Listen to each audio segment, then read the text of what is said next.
brother noon. Pero ang dami kong ano po kay brother noon. Kasi sino ba naman ito? Sabi, ano ba ito? Sabi ko, yung mga gawain na yan.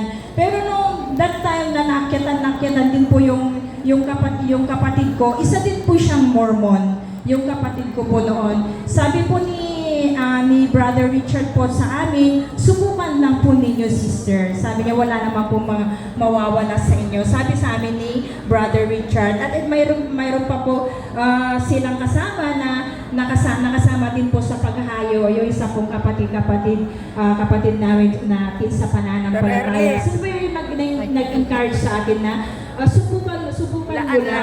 subukan mo lang, sabi niya. Tapos, tinanong ko po yung anak ko na, ipapalit natin yung Inang Birhen Maria dito sa bahay, sabi ko sa anak ko. Tapos sabi ng anak ko, ala mama, huwag kang magpapanhit ng rebulto dito sa bahay. Kasi kung makikita ng mga elders yan, sabi ay question nila tayo. Sabi ko, sige, subukan natin, wala namang mawawala. Sabi ko, kung darating man yung mga elders dito sa bahay, edi syempre, sasabihin natin kung ano yung gawain na yan. Sabi ko, that time naman, Sunday na, ayun, sabi ko, anak, punta ka dun sa simbahan natin, dun po sa Mormon. At ako naman, pupunta ako, subukan ko dun sa Christ the King. At yun po, nung nagbibihis po ako, parang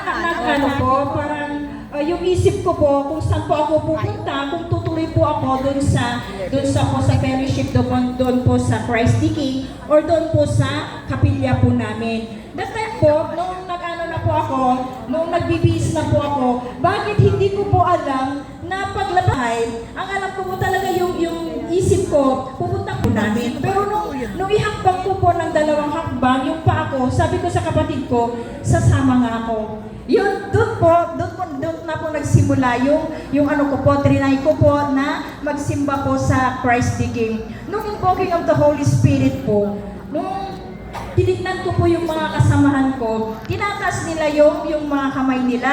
Tapos sinubukan ko rin, naitaas ko rin po yung kamay ko. Pinikit ko po yung pinikit ko po yung mata ko. Yun po parang, ano ba to? Sabi ko, ano pa itong nararamdaman ko? Bakit umiiyak na ako? Tapos, hindi ko pala namalayan na naghahalo na pala yung sipon at luha ko. Nung naanuhan ko po yun, sabi ko, ano to, nakakaya, tinignan ko po yung mga katabi ko kasi yung sipon ko at luha ko, talagang hindi ko na po nalamalayan at talagang tumulo na po dito sa damit ko. That time, yun na, Lord, ano ito? Sabi ko, ano po yung naramdaman ko? Tapos nung naghahayo na po sina Brother Richard, sabi ko, itry ko nga din na sumama sa hayo. Doon po nag-start yung pagsama-sama ko na po sa hayo.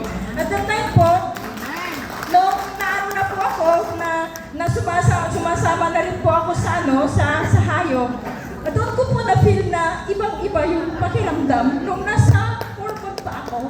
Kasi po nung nasa Mormon po ako, mas pinipili ko pa yung kung araw ng Sunday po, mas inuuna ko pa yung namamalengke kaysa yung nagsisimba ako. Pero nung nabuksan, unti-unting pinakita sa akin ni Lord yung mga kabutihan niya. Ayun, yan kahit continuous na yung paghahayo ko. Pero yung paghahayo ko ngayon, sinubok din ako ng tadhana. Naputol yung naputol yung paghahayo ko. Dahil inalagaan ko po yung nanay ko na bedridden ng 3 taon. Pero yung puso ko po, parang hinahanap ko yung paghahayo. Yung pala, ganun pala yung pakiramdam. Kapag naumpisahan mo na pala yung gawain ni Mama Maria at saka ni Lord, hahanapin mo yun. Sabi ko sa mga kasamahan ko, miss ko na yung hayo. Sabi ko, meron na pong nasama sa inyo. That time, sinubok na naman po ako ng ating Panginoong Diyos. Nagkaroon po ako ng sakit. Na-paralyze po yung kalahating mukha ko. Nagniwi po yung bibig ko. Hindi ko po may pikit yung yung kanan mata ko. Tapos sabi nila yun nga, alam ko po na lang yun yung sakit na Bell's palsy. Bell's palsy. Nagka-Bell's palsy po ako. Tapos, sabi ng doktor, 6 to 8 months recovery. Pero sabi ng doktor sa akin, hindi ko may papangako kung babalik yung dati mong mukha, sabi ng doktor ko. Sabi ko kay Lord, sabi ko, salamat kung ano man yung pinahintulutan mong sakit ko, salamat Lord. Tatanggapin ko yan ng buong buo. Sabi ko, alam ko naman na ikaw rin ang makakagabot sa akin. Sabi ko, yung 6 to 8 months recovery, Lord, sabi ng doktor, sabi ko, alanganin pa, pero kung ikaw ang maggagalaw sa buhay ko, Lord, inaangkin ko na yan, nababalik yung dating pagmumukha ko. Alam niyo po, yung talaga, Sa akin, binagmamalaki. yung nangyari sa akin, kasi po yung 6 to 8 months recovery, hindi pa ko Wala pa naabot nung ng araw. 1.5 months, Doon pinalik naman. ng Panginoon yung mukha ko. Kaya, Hindi, ang hirap, mga ang hirap na yung meron sumunod na. sa ating Yung Panginoon. nang wala At pa. Di ba sumubok maraming ka, nakagano? meron pa yung Ngayon wala kayo nang pa, gano'n. wala kang pera. May kasabahan, meron din akong kapitbahay. Dahil sa Matanda na, kapatid ng nakaganon ating din. Mas Panginoon, lalang Diyos, alam malala. naman kasi ng ating Panginoon na yung desire mo na Kasi nga hindi maglingkod sa alam Kanya. ng doktor. May pahingin tissue kasi Talaga ipagkakaroon niya yung mga kasama mo Iiyak ka, may magandang loob. Ayan yung parang nahihiya ka, na pinapamasahiyan ka, pero yung desire mo na maglingkod sa ating Panginoon Diyos. Thank you po. Akala ko sa'yo. Nandun yung desire mo na maglingkod sa ating Panginoon Diyos na buhay. Ipagkakalog niya kung ano man yung kahilingan mo. Yung anak ko, mahirap yung single na mother na itataguyod mo yung nag-iisang anak mo sa kanyang course na kinukuha niya. Hindi ko po problema yung ginastos ng anak ko. Pinagkalob lahat ng ating Panginoon. Dahil yun yung pagsasakripisyo ko sa gawain ng ating Panginoong Diyos na buhay. Ipinagkalob ng ating Panginoong Diyos yung ginastos ng anak ko. At maraming salamat sa ating Panginoong Diyos dahil sa kabutihan niya, dahil sa pagsasakripisyo ko sa gawain ng ating Panginoong Diyos na buhay. Ipinagkaloob niya yung makapasa yung anak ko ng nursing. Yun yung inaano ko sa Lord. At kahit ano na naman itong fasting na naman, sabi ni brother, magpapasting ka.